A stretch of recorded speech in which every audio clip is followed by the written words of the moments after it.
This is Flumbo. Wait, that doesn't sound right. Oh, this is Krupa. Wait, that also doesn't sound right. Banban wasn't always Banban, and I'm here to discuss with you the secrets of our beloved red friend. Banban and the cast each have their own detailed story and personality, and that's what makes Garten of Banban unique. Join me on the first episode of the Banban Chronicles, narrated by me, Ty Coker, the voice actor of Bittergiggle, a series where we dedicate each episode to discussing the history and secrets of a member of the Garten of Banban cast.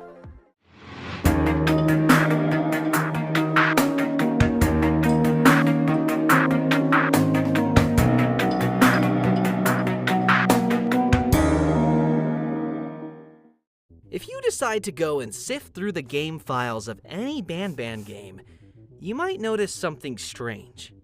You will find that, compared to most other characters, there are very few references to the name Banban.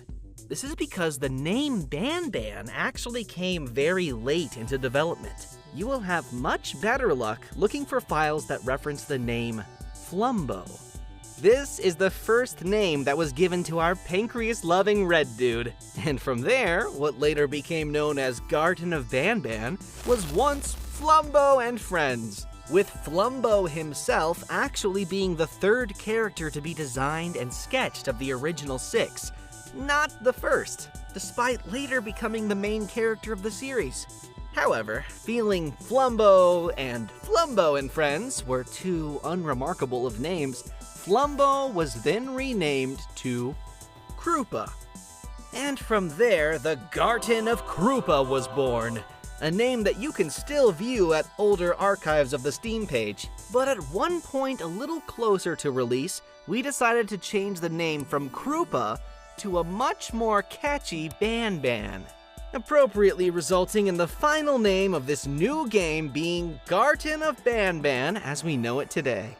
A game called Garten of Banban without any Banbans to be seen.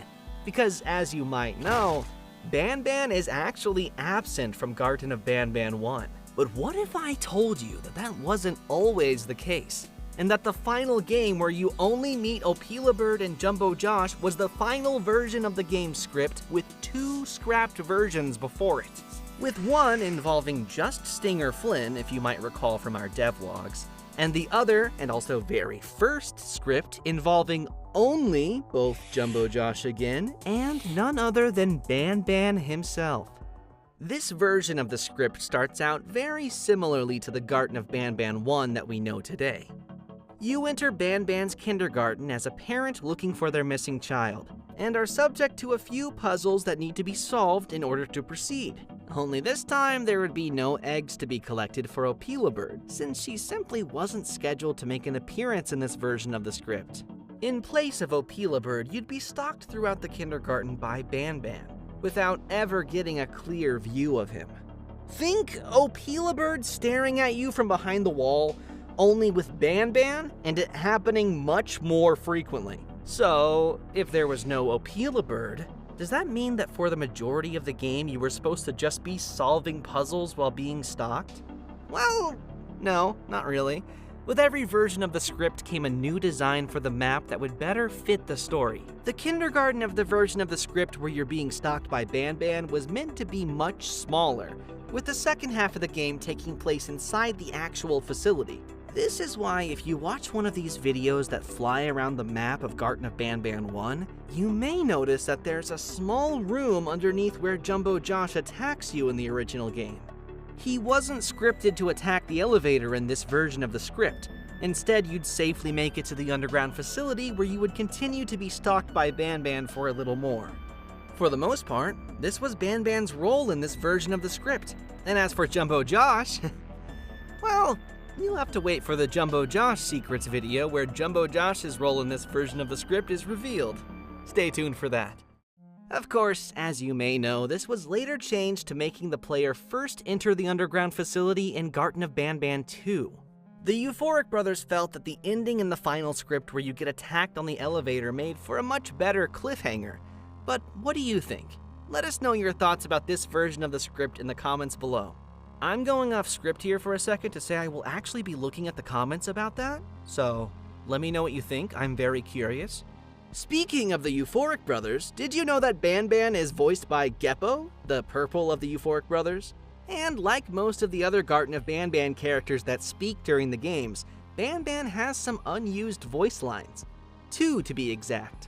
The first was meant to be said in Garten of Banban 2, where a mysterious voice over the intercom asks you to wave at a camera so that they know you can hear them. This mysterious voice, whom you later learn is actually Banban, was originally meant to say a line if you take too long to wave at a camera. Take a listen. Please, I need to know if you can hear me. Couldn't have said it better myself, Geppo, oh buddy, oh pal, oh purple guy. This line would be said automatically by Banban without the player prompting the conversation to start by doing a certain task. Because of this, there were too many things to account for, such as whether the player was in the correct room, among other things. Overall, it was causing too many issues, so it was just removed altogether, unlike Banban's second unused voice line, which was not added simply because the developers forgot to. Whoops! In Garten of Banban 6, while accompanying Banban in the Garden Statue's puzzle room, you will at one point open the door to the red cabin there. This causes a miniature naughty one to suddenly jump out of the red cabin and run away, which shocks Banban. Normally, he says the following: Watch out! What is that doing in here? And that's where the dialogue ends in Garten of Banban 6. But originally, he was meant to follow up on that sentence by this unused voice line. What even are these things? This follow-up line was never implemented, as mentioned before, because of an oversight. Truly unfortunate. Banban's unused voice line in Garten of Banban 6, you will forever be remembered. Okay, so we've disclosed Banban's role in early versions of the script and Banban's unused voice lines, so now let's talk Banban's model and art assets. While the Euphoric Brothers don't have any records that document exactly when Banban's model was first created, Banban's first ever render was created on October 4th, 2022, and it looked like this. This is the first time that the render is being revealed in full to the public. The head of this render was used as a placeholder for the game's icon up until it was replaced with the Jumbo Josh one we all know and love, back when the game was still called Garten of Krupa. Additionally, this barely textured version of Banban's model actually makes a more important appearance than just being the subject of some secret render. In one of the older screenshots of Garten of Banban 2 before it came out, this version of the model can be seen in a scrapped location during a scrapped chase sequence that was meant to be in the game. This was scrapped very early on though. There was also a time where Banban was supposed to be given a guitar, but this was also scrapped. Instead, we opted to show off this guitar in the hand-drawn depiction of Banban in Garten of Banban 3's cafeteria. Who knows, maybe this guitar will have more importance in the future. Yeah. Speaking of scrapped concepts and going back to the earlier versions of the script of Garten of Banban 1, there is an art asset that was meant to have been written by Banban. At some point during this early version of the script, you were supposed to come across this ominous message that says, "Turn back," that was written in ketchup. Obviously ketchup. There was also this scissors icon that was meant to be for an item that was part of a scrapped puzzle that involved Banban in Garten of Banban 1. But wait, what's this note? Stay tuned for the next episode of the Banban Chronicles, where the secrets and history of another character will be revealed. Comment down below which character you want to learn more about next, and keep on Banbanning! Banbanning? Is that what people say? Right? That sounds right. I think that's a verb. Banbanning. Hey honey, I'm going banbanning. I'll be back shortly.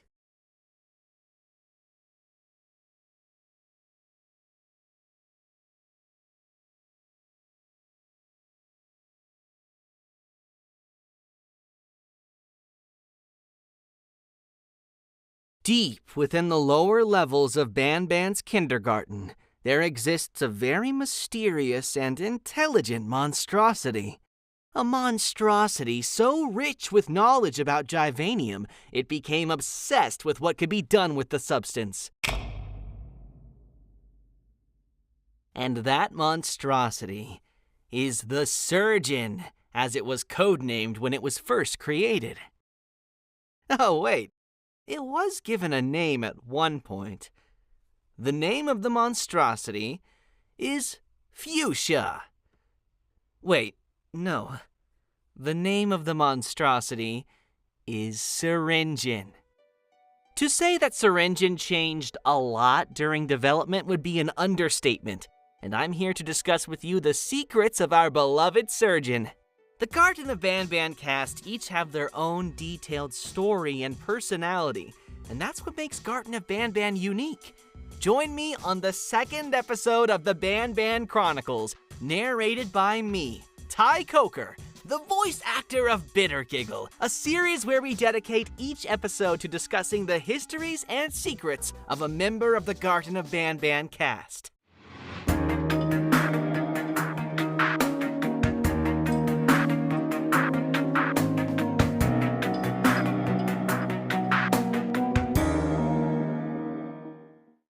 Garten of Banban 4 served as the introduction to one of the series' most vital characters yet, where if you completed a set of certain tasks, you would gain access to a secret meeting room with a drawing on the wall depicting a strange figure never seen before.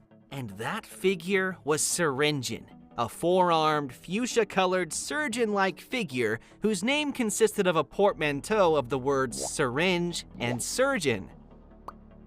But what if I told you that Syringin's final appearance is the last of many iterations that came before it, and that he looked very different from when he was first sketched? The first iteration of Syringin was first sketched when the Euphoric brothers were playing cards while drawing concepts in a nearby notebook. Liking what they doodled and thinking they could make something bigger of it, they got to work. The result was what you are currently seeing on screen. This is a recently recovered image of Syringin's first iteration. It was at this point that this new character was codenamed the Surgeon. But something was wrong with it. It looked too cute. Sorry, Syringin number 1. The Surgeon was then given 2 more arms to give it more surgical tools, and the location of the mouth was readjusted, thinking it would make it much more intimidating in its 3D version.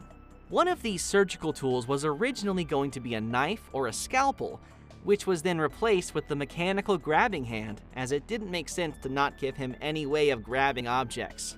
And also to make this new character stand out more, its color was changed from the light blue it originally had to the final fuchsia color it currently possesses. As a result of this new color, it was temporarily given the name Fuchsia, which the name Syringin was later used as a substitute for. And with that, the Syringin in his 2D form we know today was born, where he later finally debuted in his physical form in Garten of Banban 7, with voice actor Ray O'Hare playing his role, who, as a fun little bonus fact, also played the train conductor in the Euphoric Brothers' other game, Human Apocalypse.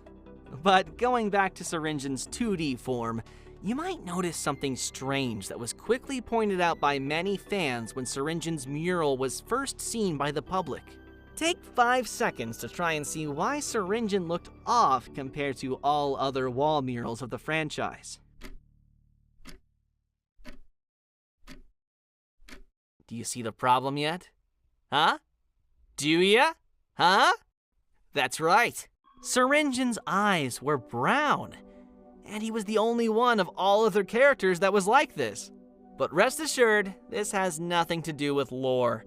It was a simple oversight, and it was fixed in later games. But early concepts and wrong eye colors aside, what if I told you that Syringin's story was originally going to be much different from what it ended up being in Garten of Banban 7? In fact, the entire chapter originally played out completely different from how the final version of Garten of Banban 7 plays out. The story for the chapter, much like most chapters, went through many different scripts. And while most versions of the script have been lost or deleted, one remains intact. In this early version of the script, the overarching goal of the game remains the same. In alliance with Syringin, you entered City Engine in search of Jumbo Josh. But City Engine was very different. The mayor of the city was much more tyrannical, where he ruled over his citizens with an iron fist. He was much more reminiscent of a cult leader than a mayor, but he was still willing to work with the player to achieve his goals despite his hatred for humankind. Instead of the fully lit city you enter in Garden of Banban 7, you instead find yourself limited to a single block, with long walls enclosing what remains of the city. These walls would constantly be banged on by hungry, naughty ones trapped on the outside, unable to enter because of the light. From the balcony in Syringin's office, you would be able to see a faint light in the distance, which Syringin explains belongs to a tower that Jumbo Josh is nearby. The secondary goal of Garden of Banban 7 would have been to try and reach that second tower. But there was a problem. Aside from the tiny part of the city you're trapped in, everywhere was dark, which also meant everywhere else was infested with naughty ones. Through puzzle solving and fighting the Notified army one by one, you would slowly but surely restore power to different parts of the city, allowing you to finally reach the tower. It is during these expeditions to try and restore power that the majority of the action took place. The Givanium baby would have been encountered in one of the buildings. The Notified Bittergiggle would have been his own minigame instead of the chase sequence he ended up getting in Garden of Banban 7. Kittysaurus was supposed to have been trapped in a pit that the citizens would have been standing around ceremoniously, where you would help her escape as part of a puzzle.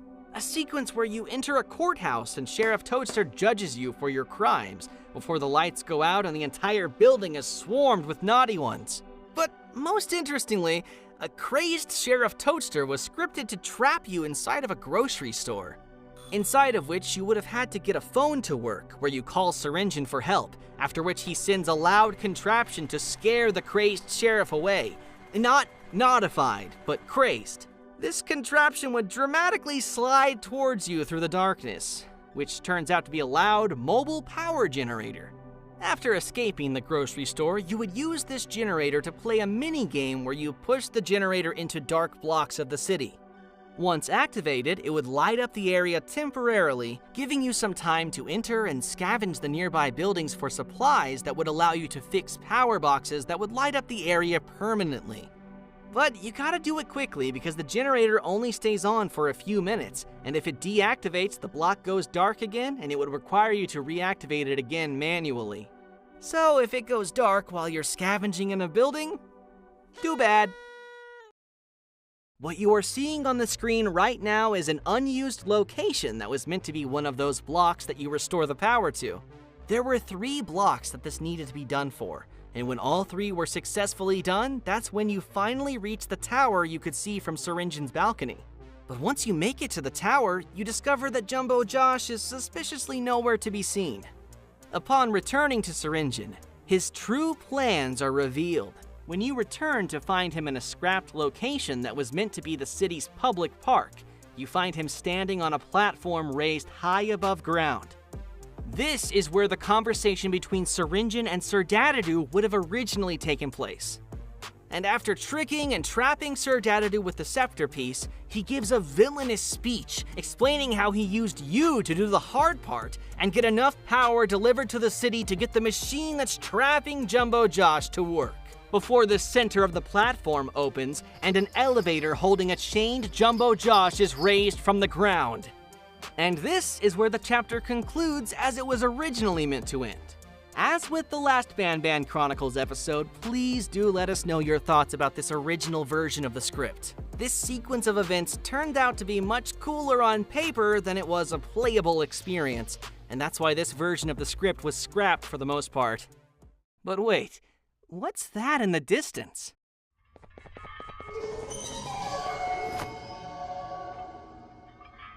Stay tuned for the next episode of the Banban Chronicles, where the secrets and history of another character will be revealed. Comment down below which character you want to learn more about next, and say it with me, keep on Banbanning!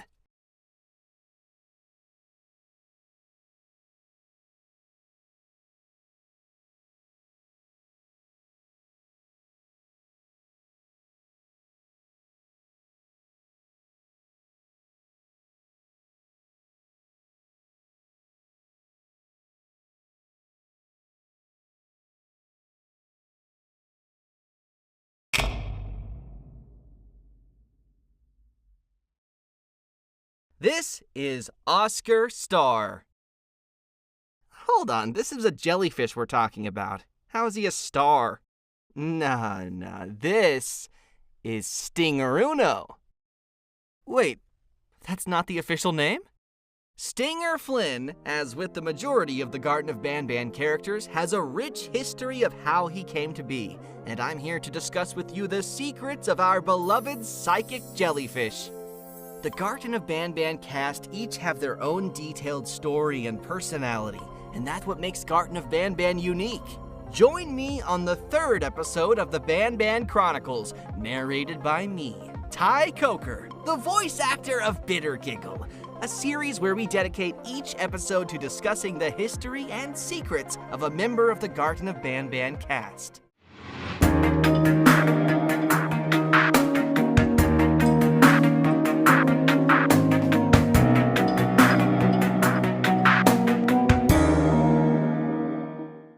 Stinger Flynn, despite being arguably one of the simpler characters to draw and visualize, has probably gone through the most changes during development out of any of the other characters, making this episode of the Banban Chronicles one of the juicier entries. Every stage of development for this character has been strange, from the decision to even add him to the game to the decision to make him a jellyfish. This photo was taken on October 15th, 2022. Notice anything missing from it? Or should I say, anyone missing from it? That's right, Stinger Flynn was the last mascot to be added to the game of the original 6. He was a last-minute addition that was added right before the Euphoric Brothers started to seriously work on the script of the first game. The mural involving Jumbo Josh, Bambolina, Banban, Opilabird, and Captain Fiddles really felt like it could use another character whose color would complement the existing colors. And just like that, the Euphoric Brothers were back to the drawing board. The majority of concepts that were proposed for this new character have been lost to time, but 2 have survived. The first was Humblebee, a simple bee character whose purpose was to teach children the importance of staying humble, and also whose name is a play on the word bumblebee. Feeling Humblebee wasn't unique enough, it was quickly taken off the table. Sorry, Humblebee. Second, however, was a concept that came very close to becoming what Stinger Flynn is today. Enter Oscar Star, an orange, 6-armed, one-eyed tower of teeth that would tower over the player. The reason Oscar Star was scrapped was the exact opposite of why Humblebee was scrapped. Oscar Star had too many defining features. He had 6 arms, 1 eye, and was a tower of teeth. He was absolutely goated with the sauce, so instead of completely scrapping Oscar Star, his features were shared between 3 different characters. Stinger Flynn got the 1 eye, an earlier concept of Nab Nab became the Tower of Teeth, and much later on, an earlier concept of Syringin got the multiple arms. Remember him? Remember that guy? From the last episode? You keeping notes? Yes, these 3 characters, despite their minimal interactions with each other in the games, are spiritually connected through Oscar Star. Ultimately, the decision was made to add the one-eyed orange jellyfish to Garden of Banban 1 and save the spider for later. And thus, Stinger-Uno was born, as he was nicknamed after first being added to the game, a name that one can still find in the game files. This last-minute addition jellyfish would later become the main antagonist of an unused script for the first game, where his giant tentacles and 1 eye would stalk you throughout the kindergarten. For the most part, the game would have played out similarly to the Garden of Banban 1 available today, but some of the puzzles would have involved finding different ways to have Stinger Flynn move his tentacles away from doorways that he would be blocking. Think Cyan Fiddles from Garden of Banban 2, only it's the giant Stinger Flynn before he was shrunk. This was all before being replaced by the final Garden of Banban 1 script we know today, where Opilabird and Jumbo Josh take the spotlight, and Stinger Flynn retains a minimal role of being a wall mural and giving words of kindness.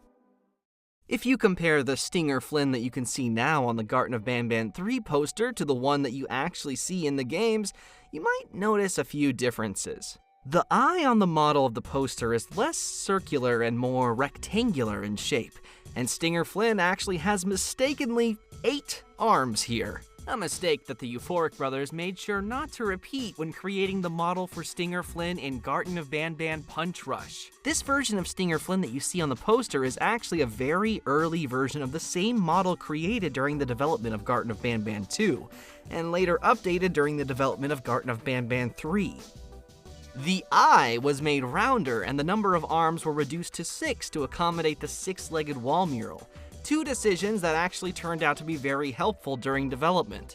Because, given the anatomy of Stinger Flynn, the Euphoric brothers find that he is easily the hardest character to animate. Any movement of Stinger Flynn requires keeping track of all 6 of his tentacles and making sure each and every one moves in a natural way. This naturally makes Stinger Flynn more complicated to animate than any of the other characters, and having 8 tentacles instead of 6 would have only added more complexity to any movement involving the character. In addition to this, Stinger Flynn's eye being rounder meant we could program it so that it rotates around itself, allowing the Euphoric brothers to make it follow the player. Speaking of Stinger Flynn's features, did you know that Stinger Flynn is voiced by Ferris, the blue of the Euphoric brothers? Similar to how Banban is voiced by Geppo, the purple of the Euphoric brothers. Okay, maybe you knew that one, but did you also know that as of Garten of Banban 7, besides the player and the drone, Stinger Flynn is the only other playable character? You actually get to play as Stinger Flynn in 2 of the dream sequences in Garten of Banban 3, during which you are also introduced to a new mechanic not seen anywhere else in the game, where as Stinger Flynn you are capable of shooting electricity through your tentacles in order to traverse puzzles. Please do let the Euphoric brothers know in the comments if you would like to see this mechanic reappear in future games. Stinger Flynn's ability to shoot electricity out of his tentacles is not mentioned too many times throughout any of the games, but did you know that this wasn't always the case? Within the kingdom in Garten of Banban 4, there exists the infirmary. And inside the infirmary are all of the prisoners that Sheriff Toadster manages to capture throughout the game. For each holding cell, the player is able to play a recording that has been put together by Sheriff Toadster to document his findings in respect to each prisoner, a collection of recordings that he calls the Toadster Archives. There's a recording for Opelabird and Tartabird, a recording for Banbalina, a recording for Slow Celine, a recording for Jumbo Josh, but not one for Stinger Flynn, despite also having his own cell. Initially, however, Stinger Flynn was also meant to have a recording of his own in the Toadster Archives collection, which would have detailed how Sheriff Toadster got electricity shot at him a few times while trying to capture Stinger Flynn after the events of Garten of Banban 3. However, feeling that there were enough Toadster Archives entries in the game and that the Stinger Flynn recording wouldn't have added much in the way of interesting lore, the idea for the recording was scrapped. But this wasn't the only instance where something related to Stinger Flynn was removed from a game. During 2 of the dream sequences that take place in Garten of Banban 3, one of the very few vehicles to ever make an appearance in any Garten of Banban game can be seen. Stinger Flynn's very own, the Stinger-mobile. This is the car that's parked beside Stinger Flynn during his monologue about reaching the beach, and the same one that all of the characters take a ride in later on in the game before it crashes into a piece of cactus. This car was originally scripted to appear in the first street of City Engine that you enter in Garten of Banban 7 as a reference to the fan-favorite car sequence of Garten of Banban 3. Realizing that this would not make much sense lore-wise, the car was removed from the map entirely, which actually happened only a few days before the public release of the game. But who knows, maybe the Stinger-mobile will reappear in future games. Wait, what's that jellyfish doing to us? Stay tuned for the next episode of the Banban Chronicles, where the secrets and history of another character will be revealed. Comment down below which character you want to learn more about next, and keep on Banbanning!